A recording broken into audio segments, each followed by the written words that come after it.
Hojii ergamootaa boqonnaa 17 lakkoofsa 24. Torban fuula keenya dura jiru hojii ergamootaa walii wajjiniin ilaalla.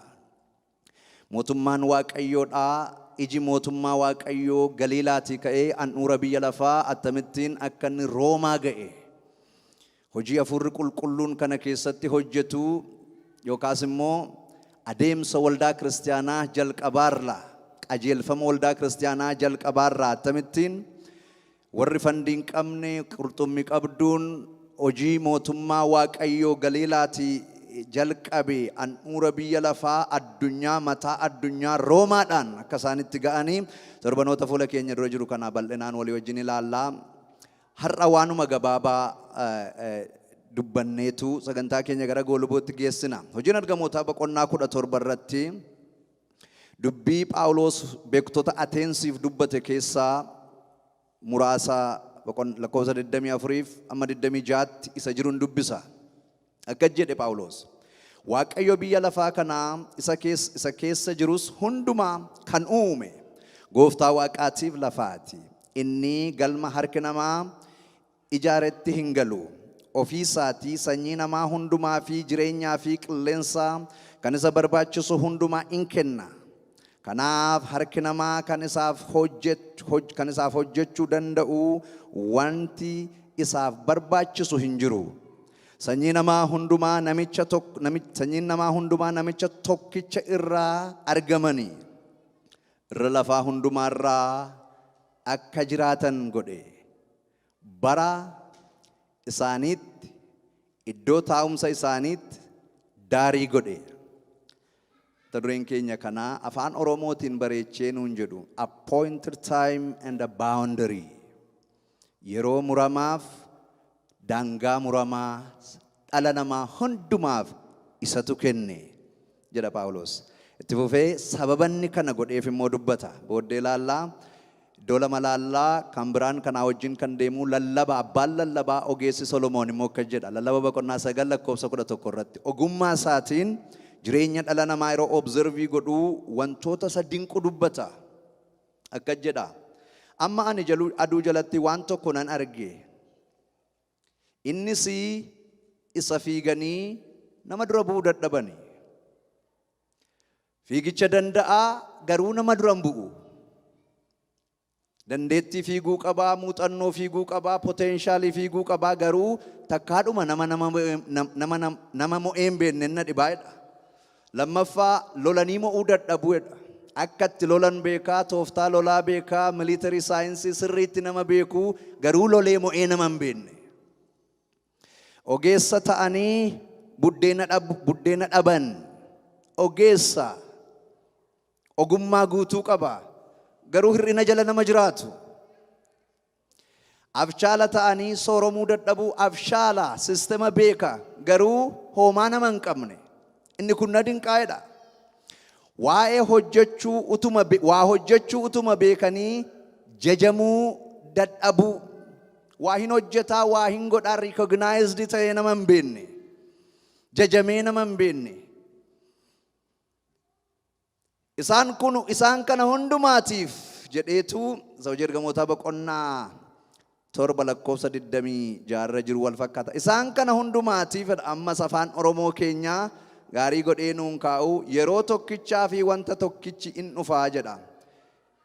Opportunity and the time comes for all jedha Ingiliffisa. Opportunity and time. Yeroodhaaf carraa jechi jedhu carraan afaan Oromoon nama hundumaaf mini. Carraa qaba baluu jenna miti. Carraan isaa gaariidha. Garuu opportunitiin favorable time fi yeroon nama hundumaaf dhufaayedha. Fiigee inni fiiguu dadhabe. Utuu ogumsaa qabu inni sooromuu dadhabe. Utuu beekumsa qabu beekumsi isaa maayii baasuuf kan dide. Utuu waa hojjechuu danda'u takkaadhuma waa hojjetee argisiisee kan hin beekne. Rakkinni isaa eessatti dhamee jiraa? Opportunity and the time. Nama hundumaaf isa fiiguu danda'uufis isa fiiguu hin dandeenyeefis carraadhaaf yerootu jireedha. Hojiin ergamootaa isa kana nutti hima. Yeroo opportunity yookaas immoo carraa jireenyaa, yeroo fudhatama, kennaa fudhatama nutti hima. Phaawulos yeroo dubbatu iddoo hojii ergamootaa gubbaatti daangaa missional territory, appointed time and missional territory. Namni yeroo qabaa daangaa ergamsaa itti uumames qaba.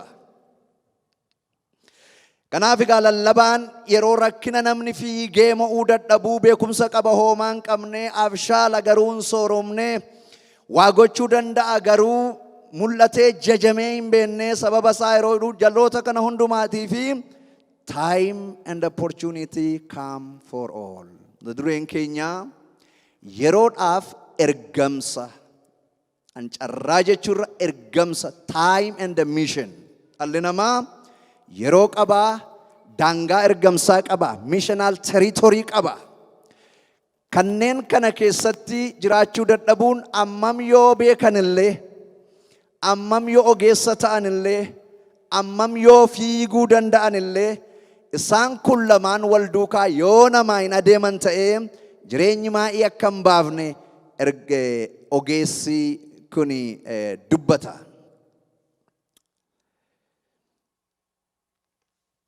Hojiin ergamootaa iddoo gurguddaa afurittan hiree ilaala'ani.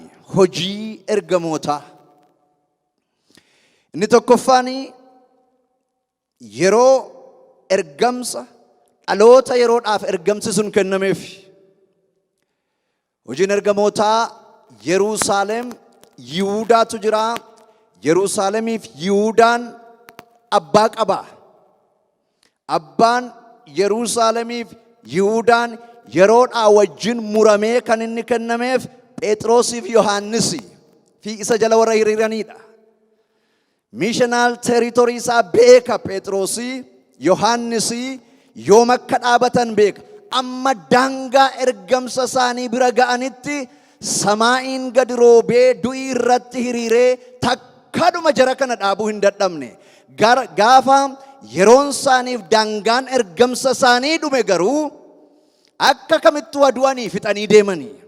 Yerusaalemiif Yihuudaan daangaa qabaa, yeroo qabaa, nama yeroo sanaaf ramadame qabaa.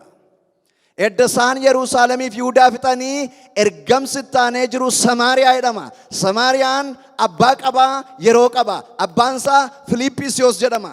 Filiiphisiyoosiif gartuun mul'ata kana fuudhanii adeeman yeroo isaanii missional territory daangaa ergamsa isaanii amma isaan galmaan ga'anitti waaqaaf lafarraa abidditti roobee takka hin dandeenye. Maqaa Waaqayyo Waaqa jiraataatiin ganama kana nan jedha. Waan Waaqayyo lafa kanarratti isin uume yeroo Waaqayyo isinii kenne bira utuu hin gahin akeekni seexanaa, akeekni diinaa jireenya keessan irratti hin hojjetin. Haleluuyaa. Inni taanee kan jiru daangaa isa dhumaa qabatee kan jiru baraan kan hidhame, daangaadhaan kan hidhame kan Phaawulosiif, kan Barnaabaasiif, kan Sillaasi. Boqonnaa 13 amma boqonnaa 27tti daangaatu jira, missional territorytu jira, abbaa daangaa sanaatu jira, yerootu jira. Daangaa ergamsa sana fuudhee kan adeemu yeroonsaa, barrisaa, taayimiinsaa kan inni kennameef humna guddaadhaan namoota mataa ta'e fuudhee kan adeemu Phaawulos. Phaawulos Filiiphisiyoos irraa fuudhee daarii isaa xumure. Daarii isaa edda xumuree booddee innis hin deeme. Barri kun maal jedhama? Bara ergamootaa, apostolic territory of mission jedhama. Galiilaatii amma Yerusaalemitti Masiyaanik daarii Masii jedhama. Iyesuus Kiristoos takkaa Yerusaalem keessatti hojii hojjechuu hin dandeenye. Hillixaa ari'anii durbaasanii daarii isaa miti. Hillixaa Alaazarii fi Alaazaariin du'aa kaasee gamaa gamanaatti duudanii ari'anii biyyaa baasanii. Hingalaa dubartii Samaariyaa sana yeroo fayyisee isumaa Yerusaalemiin lixuu itti ka'anii ari'anii baasanidha. Yerusaalemiin hin liccifne Yesuus. Yerusaalem keessatti hojiin hojjenne Yerusaalem keessatti hojii isaa fixe malee. Yerusaalemii fuudhanii kan adeeman immoo dhaloota ergamoota warra taane jiru. Daariin Yesuus Galiilaatti amma Yerusaalemitti. Daariin Phexrosiif Yohaannis Yerusaalemii amma Yihuudaatti. Daariin Filiiphisiyoos Samaariyaatti Samaariyaati guutummaa Samaariyaati. Samaariyaati amma Roomaa daarii Phaawulos jedhama. Ergamoonni dhaloota yeroo isaaniif daarii isaanii beekanii Waaqayyo wajjin adeemanidha. Namoonni akkasii fiiganii moo? Namni daarii isaan beenne, namni yeroo isaan beenne akka Solomoon jedhee maaliif namni qaba'oo, beekaadhaoo, ogeessaoo, jireenyi isaaf waan fiiguu hin danda'a maaliif immoo namni yookiin taayimiitu ageenistii isaa adeema yookiin opportunitytu ageenistii isaa adeema. Kanaaf maal jedhaa yeroodhaaf mission ergamsi yookaas opportunity carraan nama hundumaaf kennamaadha jedha ergama ogeessi kuni. Wantootuma kana arfan ilaallagaa. Tokko jireenyi dhala namaa akka macaafni qulqulluun jedhutti tokkoffaan kan inni itti hidhamee jiru yeroodha. Yeroo. Lammaffaan daangaa ergamsa ofii maasii Waaqayyo safaree namaa kennedha. Isa kana dubbata Phaawulos boqonnaa 17 gubbaatti. Inni sadaffaanii carraa naannoo keenya jiru Waaqayyo nuu kenne beekuudha. Inni arfaffaan isa kennu Waaqayyo kana beekuudha.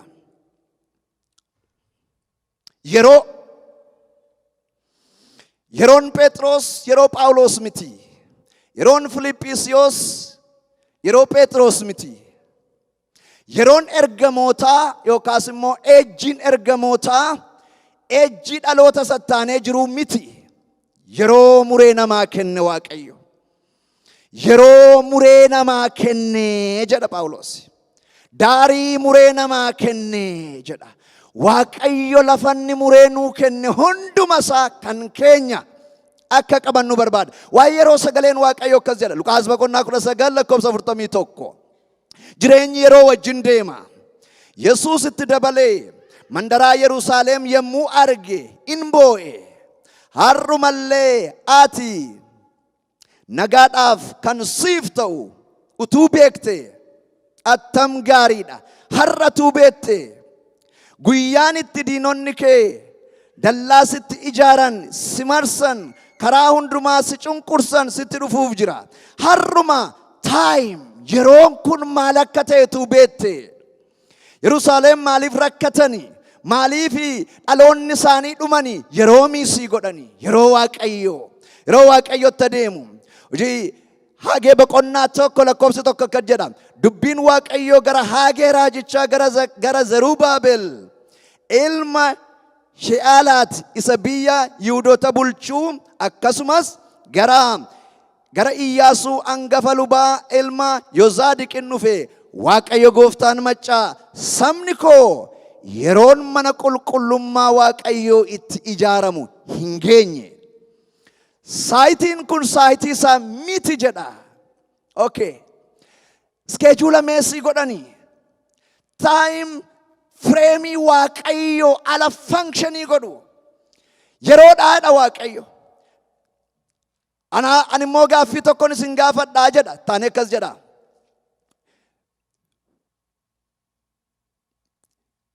Yeroo mana qulqullummaa itti ijaaran yeroo miti jennaan yeroon itti mana keessan ijaaran isiniif immoo yeroodhaa jedha. Yeroo namaa yeroo Waaqayyo kilaashii gurguddaa lamatu jira. Yeroo namaa yeroo Waaqayyo koronoodhaa fi kaayirosiitu frikshinii uuma. Yeroo namaaf yeroo Waaqayyootu. Yeroon namaa yeroo Waaqayyo irraa adda. Namni Waaqayyo namni yeroo isaa keessatti akka inni adeemu yeroo isaa keessatti akka inni function godhu akka inni hojjetu barbaada. Kan kanaan achi jireenyi kisaaraa ta'a. Maaliif kassaranii? Warri kassaran suni akka Solomoon dubbatutti yeroodhaa fi yeroo Waaqayyoo fi carraa naannoo isaanii jirutu wal faana isaan jala adeemuu didee jedha. Yeroo wal dhaalan jedha. Saba Waaqayyoo yeroon kun yeroo Waaqayyooti. Yeroon kun yeroo wangeelaati. Yeroon kun yeroo hojiiti. Yeroon favorable time daarii qabdi. Yeroon kun hinnumti. Yeroon kun Waaqayyoo carraadhaaf yeroo bareedaa bara keenya keessa muree nuu kenne. Yeroon kun yeroo dubbii miti yeroo hojiiti. Yeroon kun yeroo lolaa miti yeroo hojiiti. Haleluuyaa. Yeroo Waaqayyooti yeroon kun. Lallaba boqonnaa tokko lakkoofsa tokko irratti waan hundinuu yeroodhaan hidhamaadha jedha. Yeroo qaba jedha sagaleen Waaqayyoodha. Hunduu yeroodhaan baawundi dhiifama. Hunduu yeroodhaan hidhamee jira. Yeroodhaan qabamee jira. Kanaaf ergamoonni saksesii isaaniif sababni walqixxeenya isaaniif sababni kan isaan dukkana jiru keessa humna empaayeraa cabsanii wangeela Kiristoos fuudhanii deemanii dhaloota yeroo isaanii kenname beekanidha. Yeroo isaaniif kenname sababa beekanidha. Inni lammaffaanii dhaloota naannoo isaanii beekanidha. Isaayyaas boqonnaa 60 lakkoofsa 4 irratti dammaqii ifni keessi dhufeera naannoo kee ilaali jedha. Observe your surrounding. Ilaali naannoo kee bita laali mirga laali jedha. Carraa naannoo kee jiru laali. Opportunity naannoo kee jiru laali. Ati ifa qabda. Dukkanni naannoo kee jira. Dukkanni ifa kee barbaada. Wal barbaadu jarri. Riwaardii guddaa argattatu waan naannoo kee jiru argite. Dukkana naannoo kee jira. Ati immoo qoricha qabda. Dhukkuban naannoo kee jira. Ati immoo qoricha qabda. Dukkana naannoo kee jira. Horii guddaadhaan qabeenya guddaadhaan dukkana ifa kee barbaadutu naannoo kee marsee jira. Kanaaf maal godhi? Dammaqi kai naannoo kee ilaali. Hallelujah. Naannoo keenya kan nu barbaadantu jira. Naannoo keenya carraa baay'eetu jira. Du'a jala kan jirutu jira. Hidhaa jala kan jirutu jira. Si'ool jala kan jirutu jira. Ifa keenya kan dheebotutu jira. Carraa guddaatu naannoo waldaa marsee jira. Carraa guddaatu naannoo keenya naanna'ee jira. Observe your surrounding. Bita laali, mirga laali, dammaqi. Ilaali naannoo kee. Opportunity. Opportunity baay'eetu jira eddaa namni jasaatuu bane. Biyyi kun carraa baay'ee baatee deema. Lafi carraa ganamaa galgala balbala keenyatti fidee nu afeera. Kanaaf dammaqi naannoo kee ilaali. Ati ifa qabda. Isaan immoo isatti hin qabne qabu. Isatti qabde gaafa argatanii carraan naannoo carraan ati qabdu ifati qabduuf naannoo kee kan jiru gaafa wal fudhatee wal argatee jedhu. Gaafa wal simatee jedhu. Ulfinni hundumtuu gara kee dhufa. Galanni kan Waaqayyoodhaa ta'u. Kanaaf rakkinni isaanii naannoo isaanii beeku. Qilleensa naannoo isaanii jiru beeku. Rakkina Yerusaalem beeku. Rakkina Yihuudaa beeku. Naaf rakkina isaaniif qoricha isaan bira jiru gaafa dhaloota sanaaf kennanii jedhanii mishaniin ergamootaa Waaqayyo gargaaree dafii adeemeef jireenyi yeroo beekuudha. Jireenyi opportunity carraa naannoo keenya jiru beekuudha. Ni lammaffaanii daangaa beekuudha. Akkuma Phaawulos dubbate daangaa. Where is my missional territory? Waaqayyo kan inni naa kenne. Kanan keessatti galmaan ga'u. Kanan keessatti hojjedhu. Daariin koo isa kami? Phexros daarii isaa beekaa. Phaawulos daarii isaa beekaa.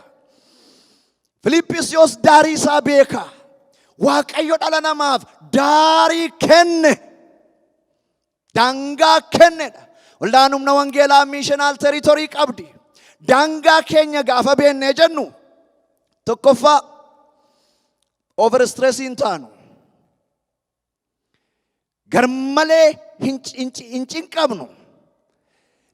Nama ittiin madaallu tokko hin qabnu. Ani beeka daangaa Waaqayyo naa kenne. Hundumaaf daangaa muree kenne jedha. Hundumaaf qixxa hojii muree kenne jedha. Ati nama hojii qabuudha. Ati daangaa qabda. Kan kee kan keeti. Hallelujah. Kan Waaqayyo si kenne qabda. Kan Waaqayyo ganamaa galgala keessatti si arguu barbaadu qabda. Kan keerra darbitee isa gama sanaatti nu taaliin maasiin Waaqayyo muree si kenne kan kee bal'aadha. Ganama kana nan jedha maasii keessanirraa warri Filisxeem haa godaanan maqaa Yesuusiin. Maasii keessanirraa daana'oon haa godaanan maqaa Yesuusiin. Maasii Waaqayyo si kenne diinni irra hin taa'in. Filisxeem irra hin taa'in. Warri Nifleem irra hin taa'in daarii keerra. Waaqayyo muree kan inni nuu kenne lafa meeqatu lafatti hafa laata?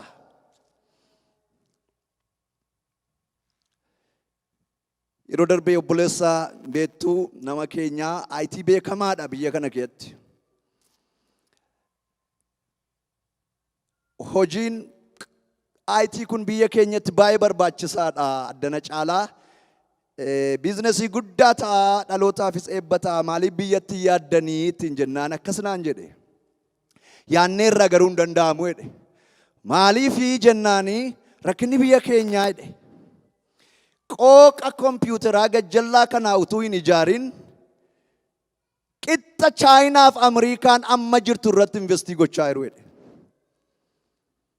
Haasaan amma haasaa jiru biyya keenya horiin dhangala'aa jiru reebotiidhaa fi saayibar seekuriitii qixxa amma Ameerikaaf Chaayinaan jiran irra jiru jedhe. Gajjallaati qonnaan dijitaaliin taane hin ammayyoofne. Manni barumsaallee qooqa asii waan jiru jedheem gararraa sana agartanii namni yeroo daangaa waaqayyo isaa kenna miishinaal teriitorii biyyillee yeroo wallaalu akka inni rakkina dabarsu dhalootatti.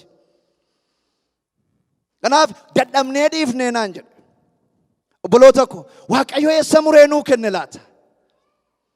Ani jedhe mana lammaata obboleessi koo itti afaanii amman fuul poteenshaalii koo arguutti jedhe. Kana jechuun daangaa waaqayyo muree naa kenne koornerii namman ga'utti jedhe. Maqaa waaqayyoon si jalaa lafatti nafin.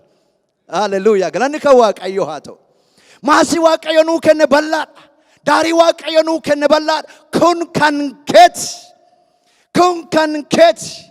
Inni faarfatu daarii qaba. Inni lallabu daarii qaba. Inni nagadu daarii qaba. Inni baratu daarii qaba. Daarii kee guutummaatti dhiiga cobsee Phexros.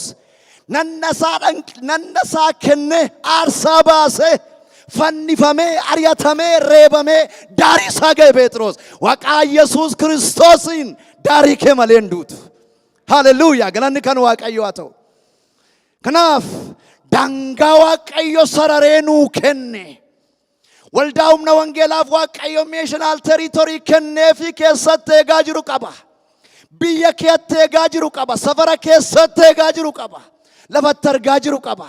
Inni kun opportunity carraa.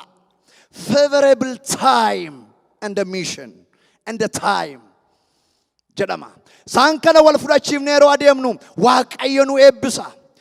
Inni arfaffaaf inni dhumaa dhaloonni yeroo beekan. Dhaloonni carraa naannoo isaanii jiru beekan. Dhaloonni daangaa miishanii isaanii amma waaqayyo muree kenneef lafa ga'uun isaan irra jiru beekan. Dhaloonni waaqa beekan kan dura dhaabatu hin jiru. Dhaloonni waaqa beekan sanamaa kennu. Sanamaa kennu, isa bara namaa kennu, isa carraa namaa kennu, isa yeroo namaa kennu, isa safara jireenyaa namaa kennu kana dhaloonni beekan jedha. Phaawulos akkas jedha gaa boqonnaa 26 lakkoofsa 17 irratti maal jedha? Waaqayyo maaliif daangaadhaaf yeroo kennedha? Namni waaqayyoon akka barbaaddatan. Nuyi limited missional territory daangaa jireenyaa murtaa qabna. Daangaansaa kan hin murtoofne nuuna lammoo waaqayyotu jira. Kanis inni bu macaafni qulqulluun keenya kuni amma warra macaafa kana hin beenne. Garuu qajeelfama macaafa qulqulluutti fayyadaman fayyade. Nuyi warra waldaa kiristaanaa keessa jiran baay'een fayyanne. Warra tamannu. Oprah Winfrey jireenya kee maaltu geeddare irra guddaa jedhanii gaafannaan magaalaa xinnoo baadiyyaan jiru keessaa gaaf tokko fuula waldaa dura naqee taa'eetti. Hojii ergamootaa boqonnaa 17 lakkoofsa 26 na geeddareetti. Limitediitu jira, unlimited source'itu jira. Daangaatu jira, daangaa kan hin qabne humnatu jira. Kanaaf jireenya koo humna isa daangaa qabu kana isa daangaa hin qabne tan connectii gochuu jalqabe. Hallelujah. Sajanitti connectii of gooten bennu kan keenya maqaan isaa Yaahweh jedhama. Maqaan isaa Yesuus jedhama. Maqaan isaa humna gararraa jedhama. Waaqayyo jedhama. Sabni waaqayyoon qabu. Sabni daangaa ergamsaa qabu. Kan isa dhaabu hin jiru. Kan keenya safara qaba. Kan isaa immoo safara hin qabu. Isa safara qabuu fi isa safara hin qabnetu paartinerii ta'ee hojii hojjeta. Kun dinqiidha. Isa daangaa qabutu isa daangaa hin qabnerraa supply fudhata. Hojiin koo daangaa qaba. Gargaarsi koo garuu eessaa naa dhufa? Daangaa alaa naa dhufa. Maqaan isaa Waaqayyo jedhama. Kanaaf warra Ateensiin maal jedhaa? Ilaa uumaan dhala namaa hundumaaf yeroo kenneetu akkasumas immoo daangaa jireenyaa immoo kenneef jedha. Kana maal godhaa? Namni safaramaa ta'uusaa yeroo beeku isa safara hin qabne Waaqayyoon immoo akka barbaaddatuuf jedha. Isa dhuma hin qabne Waaqayyoon immoo akka barbaaddatuuf jedha. Obboloota ko, namni Waaqayyo dugda isaa duuba jiru, namni Waaqayyo gaggeessaa isaa ta'e, waan Waaqayyo safaree isaa kenne, waan Waaqayyo isaa arge bira gaa malee karaatti nafu. Galanni kan Waaqayyo haa ta'u. Kanaaf jireenya jiraannu keessatti humni keenya eessaa nuu dhufa? Dandeettiin keenya eessaa nuu dhufa? Soorsiin humna keenya waan itti waamamneef, jireenya jiraannuuf, territorii yookaas immoo daangaa Waaqayyo nuu kenneef humni eessaa burqa? Burqaan gargaarsaa eessaa dhufa? Waaqayyo isa hundumaa danda'u biraa dhufa. Waaqayyo dadhabaa gargaara. Waaqayyo wallaalaa beekaa godha. Waaqayyo nama ga'aa godha. Attamittiin adeemsi keenya galma ga'a? Waaqayyoon galma ga'a. Attamittiin ergamsi keenya galma ga'a? Waaqayyoon galma ga'a. Kanaatiin ergaa guddaa, ergamsa guddaa handaara lafaa kenneefitu kana hundumaaf kana dugda duuba humna guddaatu jiraattiin jedhe. Maqaan humna sanaa Waaqayyo hafuura qulqulluudha. Amma humna argattanitti carraa naannoo keessan jiru laaltanii daangaa muramee isinii kennetti ariifattanii gadi hin bayinaa. Isa isinii murame kana yeroo isinii murametti galmaan akka geessaniif paaworiitu isin barbaachisa. Dura isatti ofidhaa. Humnatu isin barbaachisa. Dura isatti ofidhaa. Maqaan humna sanaa humna hafuura qulqulluu jedhama. Ganama kana nan jedhaa, hafuurri Waaqayyoo nurratti haa dhangala'u. Humni humna gararraa kan keenya, namni karaa ittafu nu gidduu hin jiru. Hojjetee namni milkoofne nu gidduu hin jiru. Adeemee namni karaa ittafu nu gidduu hin jiru. Sababni isaa humni humna gararraa dugda keenya duuba sababa jiruuf, waldaa isaa dugda duuba sababa jiruuf, Waaqayyo biyya lafaa kanarratti carraadhaaf yeroo nuu kenne. Carraaf yeroo nuu kenne keessatti akka hojjennuuf humna nuu kenne. Humna nuu kenne. Waldaan kiristaanaa humna dinqii qabdi. Humna dinqii qabdi ergamsa ishee galmaan ga'uuf. Maqaan humna sanaa Waaqayyo jedhama. Ammas irra deebi'een jedha. Waaqayyo nu wajjiniin jira. Kanaaf miishaniin waldaa feeliin godhu. Gadi bu'uu dandeenya, ol ka'uu dandeenya. Waldaa Waaqayyoo dhaabe qabee kan dhaabu garuu samaayii jala hin jiru. Haleluuyaa. Sababni isaa Waaqayyotu dugda keenya dura sababa jiruuf. Obboloota ko, ganama kana yeroo Waaqayyo nuu kenne, carraa Waaqayyo nuu kenne, daangaa jireenyaa Waaqayyo nuu kenne, keessatti ofii keenya haa ilaallu.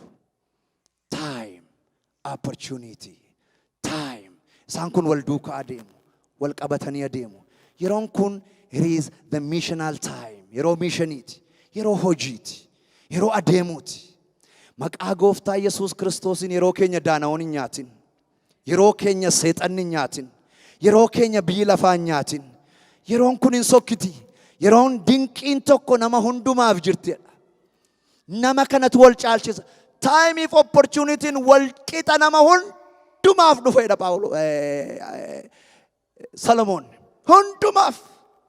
Isa kaan gararraa, isa kaan gajjallaa, isa kaan naafa, isa kaan diriiraa, isa kaan jallaa, isa kaan qajeelaa, isa kaan liqeeffataa, isa kaan liqeessaa, isa kaan gararraa, isa kaan gajjallaa. Kan ooshu garuu isa wal qixa namaa dhufe kana tokko fudhatee irratti hojjete, tokko dadhabee gadi dhiise. Maqaa Gooftaa Yesuus Kiristoosiin kalee akka nu darbe har'a nu darbu. Bara darbe kan nu darbe bara dhufu nu darbu. Haleluuyaa. Waaqayyo waa nuu kenne, yeroo nuu kenne, iddoo nuu kenne, carraa dinqii nuu kenne. Ofiisaa immoo kana hundumaa galmaan ga'uuf dabarsee nuu kenne. waldaa humna wangeelaa.